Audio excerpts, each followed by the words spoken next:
presentando, ¿no? Sí, los voy llamando yo al escenario, por favor. Vale.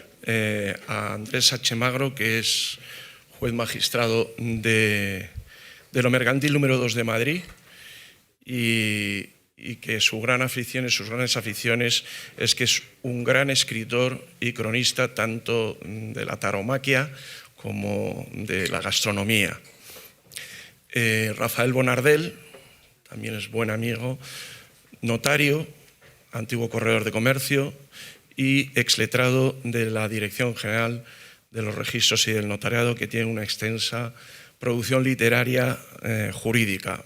Pablo Mayor, que también es otro buen amigo desde hace muchísimos años, abogado del Estado, en estos momentos en excedencia, socio de Allen Overy y que fue secretario general técnico del Ministerio entonces de Fomento, cuando el ministro era Arias Salgado. Me queda Ignacio Ezcurra, que es el gerente de Tradisna, que es la Asociación Empresarial de Navarra, y ya solo me queda presentar a Miguel González Sama, que es el actual subdirector general de Trabajo Autónomo y del Ministerio de Trabajo, que va a ser nuestro ponente y que pertenece al Cuerpo Superior de Inspectores de Trabajo y Seguridad Social, y que anteriormente había desarrollado su labor en el Instituto Nacional de Seguridad Social como coordinador del área de dirección. Va a ser nuestro ponente y, por tanto, le cedo a él la palabra para que nos pueda hacer una exposición que introduzca a la mesa redonda sobre el problema que plantean las cooperativas y los falsos autónomos. Muchas gracias. Miguel.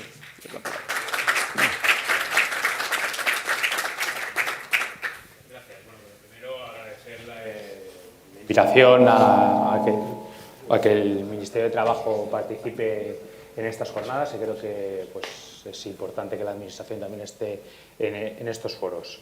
El sector del transporte, pues que ya lo han avanzado en la mesa anterior, para no repetirme mucho, es un sector estratégico, vital. Además, en la pandemia, como han dicho, ha sido gracias a ellos donde teníamos alimentos en los supermercados, los productos en las tiendas. A lo mejor sí que es cierto que es un sector un poco, a lo mejor, invisible, un poco que hay que hacerlo más visible a la sociedad, pero que sin lugar a dudas es un sector estratégico.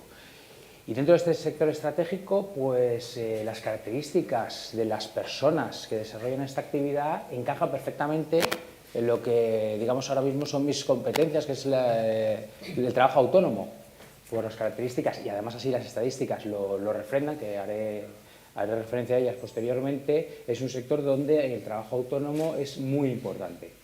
Y en ese sentido, sí que me gustaría resaltar que el Ministerio de Trabajo y Economía Social lanzó en el año 22 la Estrategia Nacional de Impulso del Trabajo Autónomo 2022-2027, que además a finales de este año, principios del que viene, publicará el informe de seguimiento de los objetivos ya cumplidos y lo que falta por cumplir, en el que, como no podía ser de otra manera, como vengo diciendo, que el sector del transporte es uno de los sectores estratégicos que cuenta con numerosos trabajadores autónomos, pues forma parte de esta estrategia, con líneas de actuación que tienen como objetivo promover y mejorar las condiciones de trabajo de esos trabajadores autónomos que desarrollan su actividad en el sector del transporte. En concreto, sí que es cierto que aquí en la Endita se centra mucho el tiro en la prevención de riesgos laborales, en mejorar las condiciones en relación con los riesgos laborales de esos trabajadores autónomos y esos trabajadores por cuenta ajena en la estrategia de seguridad y salud en el trabajo, en la que también participé cuando estuve en el Instituto Nacional de Seguridad y Salud del Trabajo. Por ello, además, en esta estrategia, tanto en su elaboración, que estuvieron las asociaciones profesionales y representativas del trabajo autónomo, como los de distintos departamentos ministeriales que tienen competencias en esta materia, y como no puede ser de otra manera, el Ministerio de Transporte y Movilidad Sostenible actualmente también ha participado y sigue participando en este seguimiento de la Endita. Además, paralelamente también quiero resaltar que desde esta subdirección también se lleva a cabo unas estadísticas que se publican mensualmente en el portal de trabajo autónomo, que es la página web, que tiene como objetivo que los trabajadores autónomos, en este caso en el sector del transporte, accedan y puedan solucionar o informarse, o tener problemas, informarse en materia de seguridad social, en materia de hacienda, en materia de ayudas, tanto estatales como de las comunidades autónomas. Digamos, es una ventana abierta a los trabajadores autónomos, los trabajadores individuales, trabajadores autónomos individuales, que los estarán escuchando por streaming, viendo por streaming. Tienen ahí un portal en el que, como han dicho en la vez anterior, todas las trabas burocráticas, todas las obligaciones fiscales, laborales, de todo tipo, bueno, pues se intenta simplificar o por lo menos proporcionar esa información de la manera más fácil posible. En cuanto a los datos, y desde los datos es por donde partimos, a ver dónde están las oportunidades, los desafíos futuros, a fecha del último trimestre del 2023, diciembre de 2023, había en alta en el RETA 3.340.361 personas trabajadoras autónomas. De ellas, 2.016.318 son trabajadores autónomos propiamente dicho, es decir, aquellos que realizan su actividad de forma personal, directa, habitual y fuera, que ahí este es el kit de la cuestión para el tema de los falsos autónomos posteriormente, y fuera del ámbito de organización y dirección de otra persona, tal y como establece la Ley 20/2007. En concreto, de todos estos 2 millones de personas, un poco más, en el sector del transporte hay dados de alta 153.644. Es un sector importante, es verdad que es un poco menos volumen que a lo mejor en el sector de la agricultura, de la construcción, pero por encima de la educación o las actividades financieras. El transporte terrestre, que es justo el tema que nos he invitado ya en esta jornada, son 132.771, el marítimo 657 y el aéreo 156. Sabemos claramente que el transporte terrestre es el que más importante a efectos de volumen de trabajadores autónomos estadísticamente. En cuanto a la segregación por sexos, es un sector masculinizado, 136.464 hombres por 17.210 mujeres. Es verdad que se ha ido aumentando el número de mujeres desde los últimos 3 años. En el 2021 había 14.755, en el 2022 16.041 y ahora, como he dicho, 17.210. En cuanto a la franja de edad, que también ha sido un tema tratado en la mesa anterior, sobre la reposición, el rejuvenecimiento del sector, los datos nos dicen que la mayor parte de la franja más importante de edad de estos trabajadores autónomos son a partir de 39 años. En cuanto al tipo de trabajo autónomo, además es importante destacarlo que la mayor parte son trabajadores autónomos que no realizan otro tipo de actividad y que no emplean a trabajadores por cuenta ajena. ¿Esto qué nos dice? Pues evidentemente que el sector del transporte es una actividad que te impide por jornada, por dedicación, dedicarte a otra cosa. Y en cuanto a la falta de empleo de esa inmensa mayoría de trabajadores autónomos que no emplean, es decir, que no generan trabajos por cuenta ajena, esto claramente es un gap de mejora que tiene la Administración, de que tenemos que impulsar políticas públicas para facilitar esa contratación, ese impulso, ese crecimiento de los trabajadores autónomos y que puedan, en su caso, emplear a más trabajadores. Luego, por último, en cuanto a datos, también es importante destacar es la permanencia en el puesto de trabajo. El 62% de todos esos trabajadores autónomos que os he dicho que están dados de alta tienen una permanencia igual o superior a 5 años. Por lo tanto, esto nos demuestra que es un sector en el que es estable y en el que hay una carrera profesional y que te permite ganarte la vida. En cuanto a las temáticas, después de estos datos, en cuanto a las temáticas de cooperativismo y falsos autónomos, el cooperativismo, evidentemente no voy a descubrir nada nuevo. La economía social, que las cooperativas forman parte evidentemente de la economía social, es un pilar fundamental ahora mismo en el Ministerio de Trabajo y Economía Social, hasta el punto de que recientemente, como sabéis, se ha creado una nueva Secretaría de Estado para la economía social. Por lo tanto, las políticas irán dirigidas a la promoción de este tipo de entidades. La parte positiva de resaltar este tipo de entidades es que tiene la parte positiva del trabajo autónomo y la parte un poco, digamos, los riesgos que debe asumir un trabajador autónomo, pues se ven un poco difuminados porque se colectivizan los riesgos al estar todos en una misma entidad. Y la principal problemática, desafíos que yo creo que a los que nos encontramos, las dos vías de fraude que hay actualmente son las falsas cooperativas, por un lado, y los falsos autónomos. Es importante, sí que quiero destacar que las cooperativas son dos caras de una misma moneda, porque toda cooperativa al final prácticamente está en un número muy importante, están conformados por trabajadores autónomos.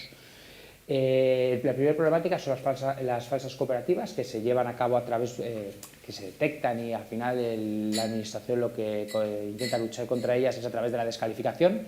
Todo esto viene de una fase muy previa, muy originaria, que es la actuación de la Inspección de Trabajo y Seguridad Social, que posteriormente finaliza con un procedimiento administrativo en la Subdirección General de Economía Social y Responsabilidad Social de las Empresas.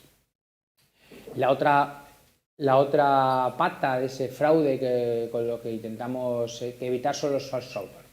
La problemática de los falsos autónomos también se investiga por parte de la Inspección de Trabajo y Seguridad Social en su origen, y aquí sí que tenemos un problema en cuanto a que la apariencia de esa relación pudiera ser mercantil, pero hay que, claro, y ahí está el papel de la Inspección de Trabajo de determinar que no se está ante una relación mercantil, sino ante una relación laboral. ¿Y cómo se determina eso? Principalmente, si nos vamos a esa definición que os he dicho antes de la Ley 20 de 2007, de ese trabajo personal, directo, habitual y fuera del ámbito de dirección y de otra persona ajena. Y eso es muy importante, porque la determinación de un trabajador, una persona trabajadora, ya sea por cuenta ajena o por cuenta propia, tiene muchas consecuencias. Por un lado, se les está retrayendo esos derechos laborales que tiene, jornadas, horas extraordinarias, prevención de riesgos laborales que habéis dicho anteriormente, y por otro lado también, aparte de la seguridad social, son cuotas a la seguridad social de la Caja Única del Estado, pero también futuras prestaciones y pensiones de ese trabajador. Se está, como decía, pues se está trabajando en ello, como no podía ser de otra manera, a nivel finalizo ya. A nivel, por ejemplo, europeo, como sabéis, se está trabajando en la Directiva de Plataformas Digitales, que esperemos que establezca unas definiciones, unos conceptos que clarifiquen lo que es el concepto de trabajador por cuenta propia y por cuenta ajena, y por supuesto, el papel, resalto otra vez, de la Inspección de Trabajo y Seguridad Social, que es fundamental tanto para detectar falsas cooperativas como falsos autónomos, que lleva a cabo en su plan anual de actuación una labor importantísima en materia de falsos autónomos, que además también, como no podía ser de otra manera, está recogida en la ANDITA 22-27 como una línea de actuación. Y me paro aquí porque espero a las siguientes preguntas. Efectivamente, Miguel, me voy a reservar la última pregunta para hacértela al final. Vale, me preparo. Está muy en la línea del último que has dicho. Al final, esta mesa redonda lo que trata de reflejar, por supuesto, es desde el punto de vista actual de la Administración, del trabajo, una visión de dónde se está en estos momentos, y la incorporación tanto de Ignacio Ezcurra para ver la visión de verdad, como gerente de una asociación que está a pie del cañón, de cuáles son las verdaderas preocupaciones que se producen en el ámbito de esto último que ha apuntado Miguel, que son las falsas cooperativas y los falsos autónomos. No sabría muy bien cómo calificarlos, si de falsas cooperativas de autónomos o de cooperativas de falsos autónomos, o que se retroalimentan. Y sí, te pregunto, Ignacio, por esa visión y esa preocupación que tienen las asociaciones y, por supuesto, los asociados, ¿no? Pues evidentemente, gracias en principio por invitarme a estas jornadas también, formo parte de esta mesa, y gracias a los invitados porque yo como gerente de Tradisna también formo parte de Pymetrans. Efectivamente, la dimensión real la sufrimos nosotros en el día a día y efectivamente tenemos muchos casos que a lo largo de la historia, y somos ya muchos años, hemos ido evidenciando. Y la sensación que tenemos desde el asociacionismo y las asociaciones en particular es que a nada que profundices un poquito, sobre todo en la figura de cooperativas de trabajo asociado, que es una figura específica del cooperativismo, es cuando, si tú revisas los resortes que realmente tienen que formar parte de ese tipo de cooperativas, enseguida vislumbras que algún tipo de procedimiento fraudulento hay alrededor. Luego haremos algún caso en concreto, porque nosotros como asociación, evidentemente, hemos denunciado algún caso. Luego también iremos a ver el por qué la Administración, en muchos de los casos, tampoco incluye este tipo de revisión de oficio, inclusive en el plan de inspección anual del transporte terrestre. Entonces, aquí nosotros la experiencia que tenemos es que a nada que revisamos un poquito este tema estas de cooperativas de trabajo asociado, enseguida vemos que hay algún tipo de fraude por donde rascar. Y evidentemente iba un poco en la línea que comentaban, que hay varias instituciones involucradas.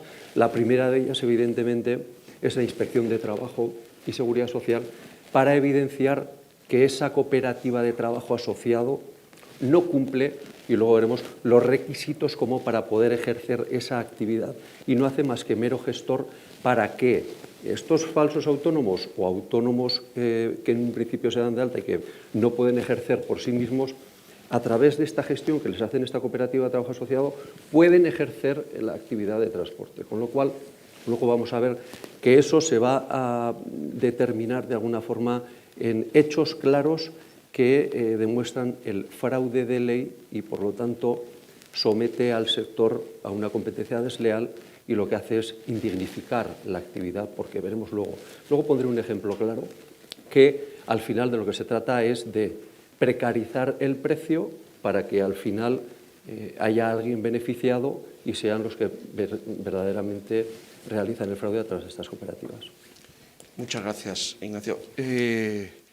Lamentablemente, como ya anunció antes Carlos, no hemos podido contar con representantes del Ministerio de Fomento por otras razones, pero contamos con la enorme experiencia, afortunadamente, de Pablo Mayor, que, como he dicho en su presentación, fue secretario general técnico del Ministerio de Fomento en tiempos de Arias Salgado, la primera legislatura de José María Aznar, y me consta que ha sido muy vinculado con todo el tema del transporte, enfocado quizás más a viajeros, pero que pueden tener problemas similares, y seguro que tiene experiencia en cómo se está viviendo esto, no ya desde la perspectiva del Ministerio de Trabajo, que es muy importante, sino también desde el propio Ministerio de Transporte hoy. ¿Qué noticias nos puedes dar sobre esto y cómo se ve el mundo de las falsas cooperativas y los falsos autónomos? Agradecer, por supuesto, que me traes en estas primeras jornadas su amable invitación y poder compartir con todos vosotros también en esta ponencia pues nuestras visiones al respecto. Mira, Alba, yo creo que finalmente lo que estamos hablando, y siempre centrándome un poco más en un aspecto jurídico, ¿no? Y también desde la perspectiva un poco de lo que efectivamente fue mi casa, que es el Ministerio de Fomento, entonces Transportes ahora, estamos finalmente en una gran dificultad, porque estamos ante lo que es un fraude de ley, finalmente, ¿no? Lo que estamos hablando es en qué supuestos existe finalmente la utilización de normas de cobertura, es decir, normas que por otra parte son totalmente legítimas, lo que es el funcionamiento de una cooperativa, en una economía colaborativa, lo que es la existencia de trabajadores autónomos, que en el sector del transporte además están específicamente excluidos del régimen laboral en el Estatuto de los Trabajadores, en el artículo 1.3g, utilización de figuras legítimas para, sin embargo, conseguir una finalidad prohibida por el ordenamiento jurídico, que lo que pretende finalmente es un falseamiento de la competencia. Y una competencia desleal, porque se trata de utilizar mecanismos previstos para otra finalidad para conseguir finalmente que bajo la apariencia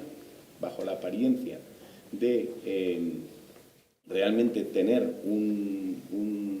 unos determinados o cumplir unos determinados requisitos que te permiten ser calificado como trabajador autónomo y cooperativas, en una especie de dualidad que tú muy bien indicabas, de cooperativas con falsas cooperativas con falsos autónomos o cooperativas con falsos autónomos, finalmente lo que consiguen, yo diría que es un triple efecto pernicioso.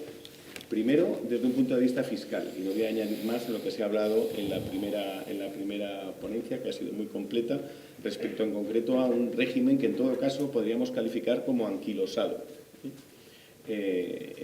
Y necesitado, como tantas otras cosas en las que hay desde mi perspectiva, una excesiva burocratización y una excesiva regulación, a la que yo en su momento ayudé también a perpetrar. También hay que mirar con cierta capacidad de autocrítica al pasado, pero lo cierto es que ese problema existe y esto es un tema. El segundo, que es muy relevante, es que existe también un falseamiento de la competencia desde un punto de vista, y se acaba de indicar tanto por Miguel como por Ignacio, de lo que podemos llamar una precarización en el trabajo, en la realidad de muchos trabajadores o autónomos que están en el sector, una privación de parte de sus derechos. Y finalmente, en la determinación en la que los abogados nos encontramos particularmente cómodos con definiciones, pero que luego realmente es muy difícil de distinguir en la realidad. Si atendemos al criterio fijado por la jurisprudencia del Tribunal Supremo, y hay alguna sentencia muy famosa desde el año 2018, lo que podemos ver es que hay una gran disparidad de criterios,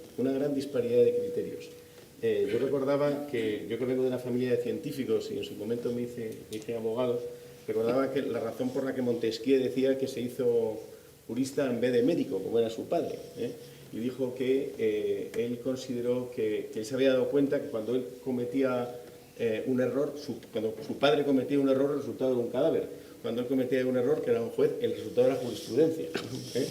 Pues la verdad es que vemos una jurisprudencia tan variada en tribunales de justicia, de superiores de justicia, en la apreciación de los requisitos, hasta que el Tribunal Supremo fija unos mismos criterios que finalmente son los relevantes. ¿Y cuáles son esos criterios relevantes? De mi perspectiva son dos.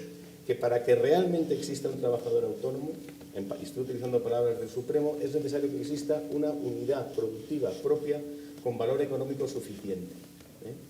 Todo concepto es interpretable luego jurídicamente, pero eso es la realidad. Y luego, segundo, para que exista una cooperativa de verdad, que es absolutamente legítima, pero para que exista una cooperativa de verdad, tiene que ser una cooperativa que a sus asociados, a sus miembros, les preste realmente una actividad real, que tenga una actividad real y les dé servicios reales a sus miembros, que no sea una mera cobertura, que lo único que facilite finalmente es la producción de un fraude de ley. Porque si no se produce, en la tercera dimensión a la que me refería, desde un punto de vista regulatorio, una utilización claramente fraudulenta de determinados recursos para competir de forma desleal y frente a quienes sí cumplen la normativa en el ámbito fiscal, en el ámbito regulatorio, tantos y tantos que sí cumplen, pues no sé, para amortizar el material que tienen que comprar, para los gastos que tienen que asumir, que sí cumplen con la normativa, se enfrentan con quien realmente utilizan de forma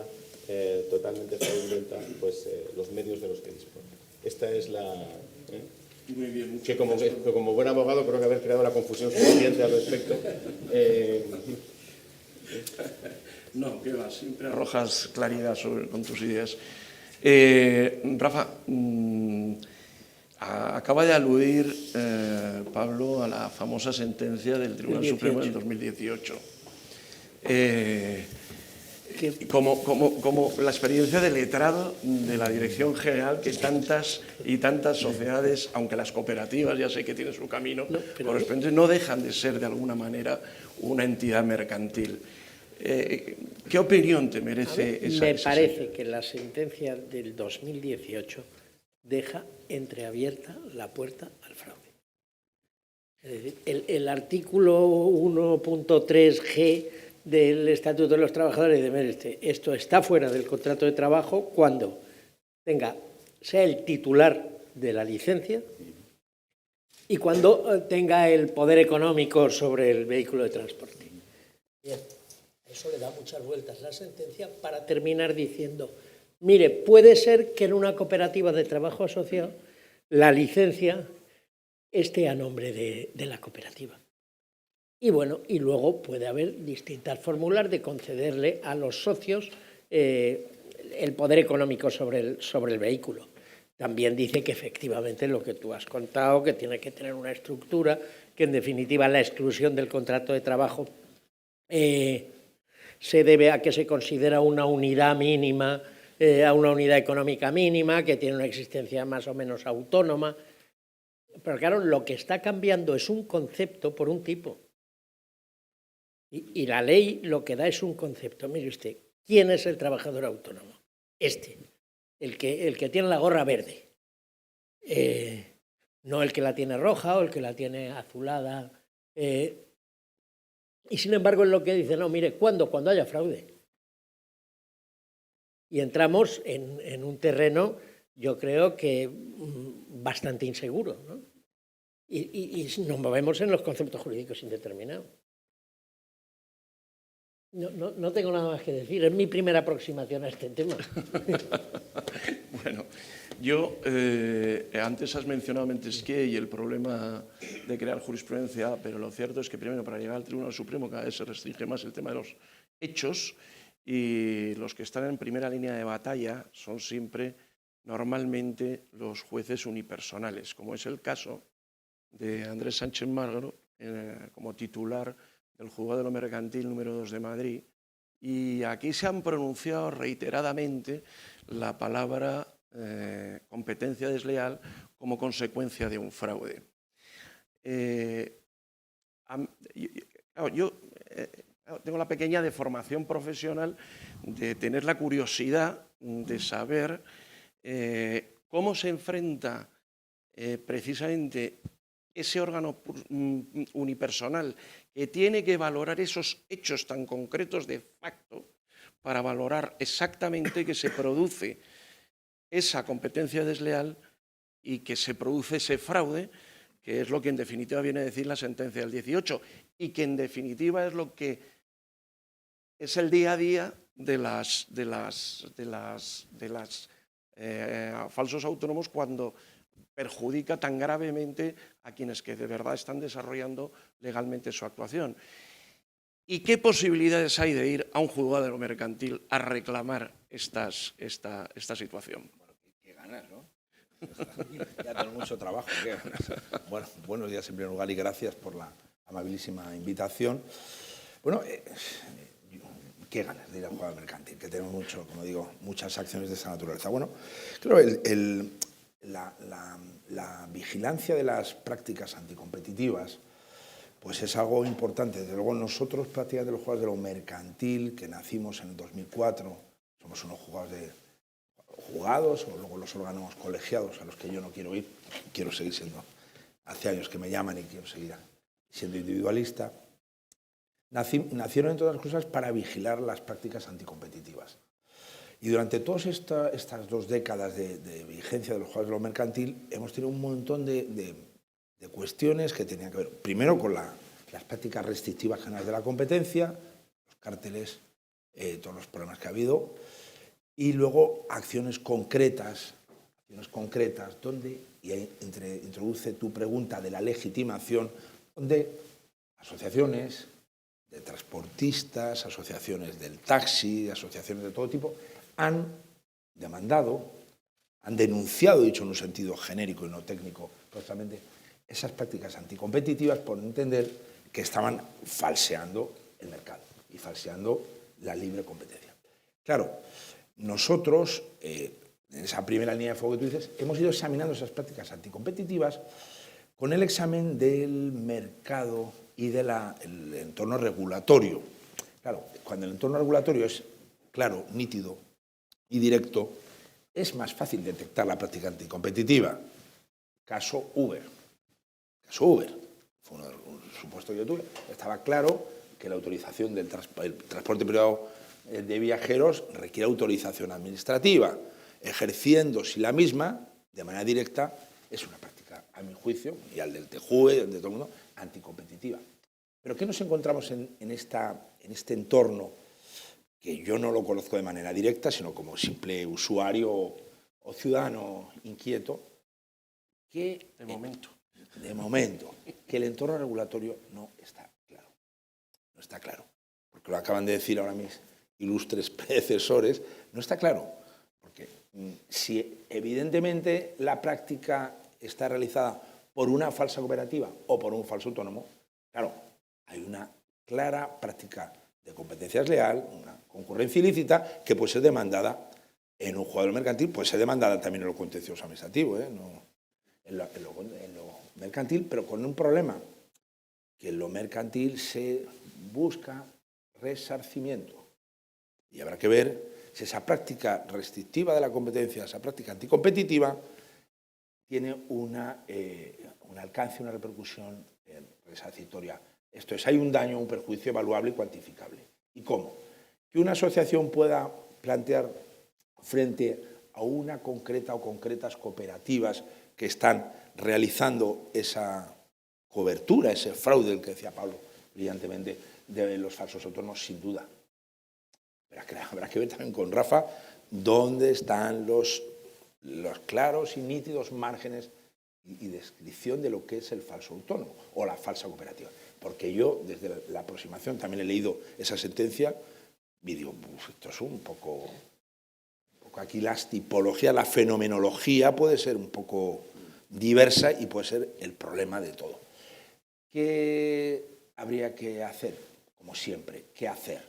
Yo estoy ahí está, gente del Ejecutivo, regulación clara, regulaciones nítidas, regulaciones que ataquen directamente el problema. Y si hay que cambiar la normativa para describir mejor las cooperativas de trabajo asociado en materia de transporte de carreteras, que se haga.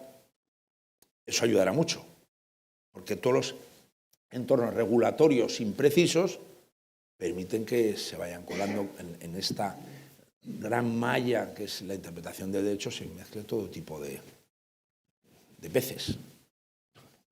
Bueno, pues parece evidente que se abren dos posibilidades en lo que estamos hablando. Por un lado, la competencia desleal a la vía más bien mercantil, pero hay otra segunda vía, como bien se ha anunciado, que es la contenciosa administrativa y previamente la administrativa. Con lo cual vuelvo a la pregunta inicial, que me voy a atrever a hacerla.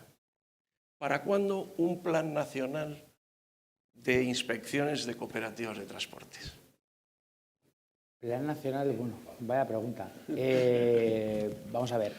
Lo digo por lo de apretar, Carlos. Sí, has apretado, pero bueno, no aguas. A ver, la Inspección de Trabajo lleva a cabo actuaciones de cooperativas, en cooperativas y de falsos autónomos, o sea que eso ya está incluido en el plan de actuación de la Inspección de Trabajo y Seguridad Social, y de hecho si nos retrotraemos años atrás, el número de descalificaciones eran inferiores a las que hay actualmente, por lo tanto eso quiere decir que la actuación de la Inspección de Trabajo se ha visto reforzada en estos últimos años en ese punto en concreto. ¿Cómo atajar con la problemática adelantando un poco, después de escuchar a todos mis compañeros, me ha encantado lo del tema, el concepto competencia desleal. Yo creo que de cara a la Inspección de Trabajo y una manera de atajar estos falsos autónomos, estas falsas cooperativas, es que seamos vistos también no ya solo como un organismo que sí, que defiende los derechos de los trabajadores, eso está muy bien, pero realmente eso de cara a los trabajadores, eso lo tenemos ganado, somos, digamos, los buenos, vamos a las empresas, a las cooperativas, a donde sea, a defender sus derechos, pero también por parte de las empresas, que somos vistos un poco más como el agente ahí externo, que el malo, como la competencia, para luchar contra la competencia desleal, lo que han dicho mis compañeros. Si un trabajador no está de alta, si es un falso autónomo, eso en una entidad, una empresa, tiene unos menores costes. Por lo tanto, su producto puede venderlo a un menor precio que el de la otra entidad, otra empresa, que tiene a todos sus trabajadores dados de alta y cumple con la normativa vigente. Entonces, todo eso, bueno, pues para evitar que terminen los juegos contenciosos o mercantiles, bueno, pues está el papel, lo creo yo, importante, vital, de la Inspección de Trabajo y Seguridad Social en esa lucha por la competencia leal entre todas las entidades y, como no, entre las cooperativas, que, repito la pregunta, sí que se actúa. ¿Que se tendría que actuar más? Por supuesto, como en otros sectores. Bueno, este es muy importante, sí. Ignacio, ibas a comentar. Discúlpame, Miguel, a este comentario que me parece interesante. Nosotros, desde las asociaciones, vemos constantemente y revisamos los planes anuales de inspección, en concreto, del transporte de mercancías por carretera. Y, paradójicamente, El planteamiento de competencia desleal se plantea desde una óptica del antidumping social respecto a Europa, etc. ¿Vale? Y eso está contenido en el apartado 13 del plan de inspección anual. Pero nada se contempla de esta figura de falsas cooperativas, que por otra parte, y dicho eso, lo que quiero es diferenciar. Es decir, hay cooperativas de transportistas perfectamente constituidas por autónomos, con sus titulaciones y capacitaciones pertinentes como para poder ejercer la actividad. ¿Vale?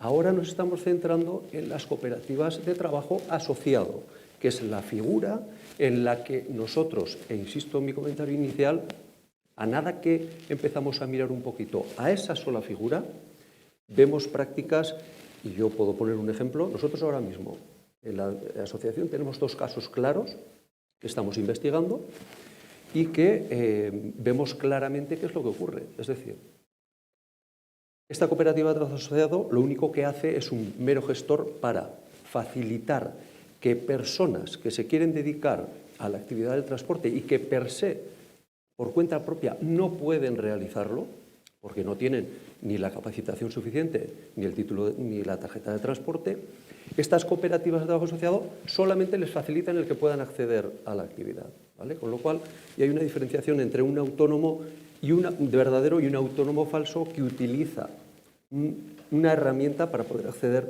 a lo que es la actividad. Pero no solo eso, sino que nosotros estamos viendo que este tipo de cooperativas, la captación claramente la hace en terceros países, normalmente del este, pero además sin ningún tipo de tapujo. Es decir, yo hablaba con una persona que ha ejercido en una falsa cooperativa la actividad y el señor no entendía ni papa de castellano. Y sin embargo le han hecho venir con un anuncio que pone en un país del este: va usted a trabajar en una actividad perfectamente remunerada en España, y se vienen aquí a España a trabajar y a realizar la actividad a través de la cooperativa de trabajo asociado. Luego se dan cuenta que realmente se están metiendo en una figura que ellos no la entienden, porque firman todo, firman una serie de contratos privados que para nada tiene que ver con el real cumplimiento de la ley de cooperativas y de relación entre el socio cooperativista y el órgano de gobierno, la asamblea, etcétera, porque no la ejercen, en principio no entienden. Con lo cual vienen aquí, ejercen la actividad con la titulación y capacitación que le da este tipo de cooperativa, y el señor no se da cuenta más que es un esclavo de la actividad, porque simplemente lo que hace es tener una serie de remuneraciones a cuenta que va en función de los kilometrajes que va realizando cada uno de los meses, pero que llega un momento en que es una soga que ya le aprieta, porque llega un momento en que no es rentable. Depende del volumen de kilometraje que va realizando a lo largo de los meses. Y si no, no cobra. Y se puede dar la circunstancia de que en muchos de los casos hay meses que la liquidación de esos pagos a cuenta de la cooperativa les sale negativo. Y ellos no se dan cuenta y están ejerciendo la actividad. Inclusive, voy a poner un ejemplo claro, uno de ellos, hablando con él, este chico era búlgaro, por cierto, necesitábamos intérprete, luego hablaremos de los recursos para poder investigar todo esto, claro, porque no es de un día para otro, sino que las asociaciones tenemos que hacer un trabajo de investigación con recursos que a veces no lo tenemos, con un intérprete para que el señor diga que vino aquí a España a trabajar por cuenta ajena a una SL, que era la que lo captó en origen en el país tercero, y que él se dio cuenta cuando veía que las liquidaciones, oye, no crecían, iba haciendo cada vez más kilómetros, y que se quería ir de vacaciones y le dijeron que hasta aquí se acabó porque no tenía vacaciones remuneradas. Con lo cual, nosotros queremos decir que existen casos reales. Nosotros tenemos 2 casos encima de la mesa. Se ha denunciado anteriormente por parte de Pimetras algún caso a través de Tradime, compañera asociación, etcétera, y lo vemos muy claro. Es decir, yo creo que aquí falta una voluntad de control y por parte del gobierno respecto a que nosotros tenemos perfectamente la trazabilidad. Sabemos que esto desemboca en una cooperativa de trabajo asociado. Olvidemos del resto de cooperativas, ya hemos focalizado. Segundo, estamos diciendo a trabajo que inspeccione ese tipo de cooperativas, porque la relación laboral que existe es una relación por cuenta ajena, no es una relación de un autónomo, que es falso porque no cumple toda la ley de cooperativas, etcétera. Con lo cual tendrá que hacer, como Miguel ha comentado, un acta de desestimación como cooperativa porque no cumple los mínimos para ejercer como cooperativa. Y luego Esto desembocará al Ministerio de Transporte para quitarle la licencia como cooperativa de transporte y tendrá que incoar para poder solucionar ese problema, puesto que estamos viendo que este falso autónomo está utilizando la cooperativa de trabajo asociado para simplemente titularizarlo para realizar la actividad. Con lo cual, hay una cascada de instituciones involucradas que al final, y tenemos casos encima de la mesa, desembocan en que es un acto fraudulento y que desemboca en una competencia desleal para el sector, enriquece a muy pocos y, sin embargo, está fastidiando de alguna forma la competencia leal del sector. No quiero coger mucho más tiempo porque nosotros ya nos hemos comido parte del café, o por lo menos las pastas, eso queda para el café. Solo quería hacer una última pregunta muy rápida, y es a Pablo Mayor. Con tu experiencia de abogado del Estado y además de abogado en ejercicio privado, ¿al mercantil o a la vía, como dice Andrés, contencioso administrativa pasando por la administrativa? Yo creo que las dos vías, yo creo que ha explicado muy bien Andrés, ¿no? Yo creo que son plenamente compatibles y las dos deben utilizarse, yo creo que de forma manifiesta. Las empresas en particular, yo creo que la vía de la competencia desleal, acreditando un perjuicio, que yo creo que muchas veces es un perjuicio real, la tienen abierta y se ha explicado muy bien. Y en el ámbito administrativo es complicado porque es una jurisdicción revisora en la que lo que tienes que hacer siempre es revisar previos actos de la administración. No es una jurisdicción en la que te puedas dirigir con pretensiones declarativas o tienes que primero buscar que haya una actuación o una falta de actuación de la administración para a continuación poder requerir. Yo creo que un poco de todas las intervenciones, claramente en el ámbito más administrativo hacen falta dos cuestiones que son muy tradicionales. Una regulación más clara, probablemente, yo creo que eso apuntaba Andrés, para poder... Al final, el problema que nos enfrentamos es que la administración, las empresas que cumplen, tratan de perfeccionarse, trabajan y buscan, pero los defraudadores también. O sea, el fraude no para de perfeccionarse. Y además, siempre estar en el lado oscuro tiene innumerables ventajas muchas veces porque tienes menos, entre otras cosas, prejuicios y desde luego es difícil luchar contra ellas. Pues estamos hablando muchas veces de conceptos indeterminados políticos a los que te refería Rafael, que es también muy complejo. Por tanto, yo creo que a la falta de esa inspección a la que te referías tú también, Miguel, es esencial que actúe además de forma creíble, porque realmente esto es lo que sí que... lo único que temen del fraudador es la acción real de la inspección y las consecuencias que puede sufrir y que realmente no le compense o que sea un grave riesgo el que corra. Cuanto más riesgo sea el que corra, más posibilidades hay de poder atajarlo de una forma razonable. Se me quedan muchísimas preguntas en el tintero, como si el registro era mercantil y su acceso de las competencias hubiese mejorado eso, que nos contases un poquito más el tema de Uber, que para algo lo ha juzgado él. Pero como creo que el café está ahí, vamos un poquito cortos de tiempo, y es San Isidro, y además está en Madrid esta tarde, pues yo creo que voy a cortar sin esa pregunta, dándole las gracias, por supuesto, desde luego a Andrés, a Rafa, a Pablo y a Ignacio, y muy especialmente a Miguel por habernos atendido tan amablemente en estas jornadas. Muchísimas gracias a los cuatro, a los cinco.